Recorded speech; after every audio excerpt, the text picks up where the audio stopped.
انس سے روایت وہ فرماتے ہیں میں مصطفیٰ کے قریب بیٹھا تھا تو سرکار کی داڑھی کے تقریباً 20 سے بھی کم بال سفید تھے۔ اب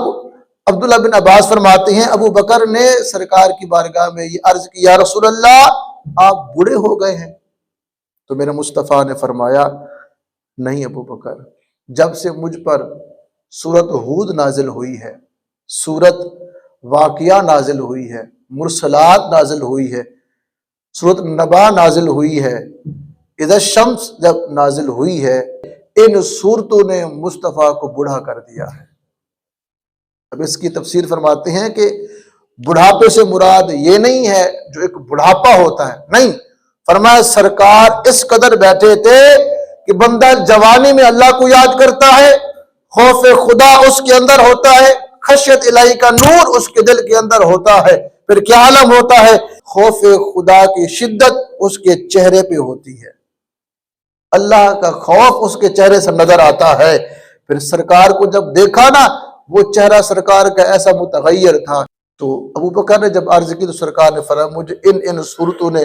بوڑھا کر دیا ہے، کیونکہ اس کے اندر قیامت کا ذکر ہے، دہلا کے رکھ دیا ہے۔ اس وجہ سے ابو بکر وہ دن آنے والا ہے، ابو بکر وہ دن آنے والا ہے، اعلان قدرت ہوگا یوم یجعل الولدان شیبا، آج وہ دن آ گیا ہے جو بچوں کو بوڑھا کر دے گا، وہ قیامت کا دن ہے۔ تو قیامت کی تیاری کرو، قیامت کی تیاری کرو۔ جب سرکار قیامت سے ڈراتے تھے اصحاب رسول کو، اصحاب رسول خوف الہی اپنے دل میں بساتے تھے، پھر یوں کہتے تھے اے چڑیا تجھے موج لگی ہے، چڑیا کو کیا پتا کہ قبر کا عذاب کیا ہے، حشر کا عذاب کیا ہے۔ پھر یوں کہتے کاش یہ جو مصلی بچھا ہوا اس کا تن کا میں ہوتا، یہ جو موتی پڑا ہے کاش یہ موتی میں ہوتا۔ اب اصحاب رسول نے مصطفیٰ کی زبان مبارک سے حشر کا، قبر کا، قیامت کا حال سن کر اتنا خوف آ گیا تھا۔ تو صاحبو اپنی جوانی کی قدر کرو، آپ لوگوں کی اولاد جوان ہے، جاؤ اپنی اولاد کو اس جوانی کی بتاؤ کہ جوانی میں رب کی عبادت کرو، جوانی بھی چلی جائے گی، کر جوانی میں عبادت کاہلی اچھی نہیں، کر جوانی میں عبادت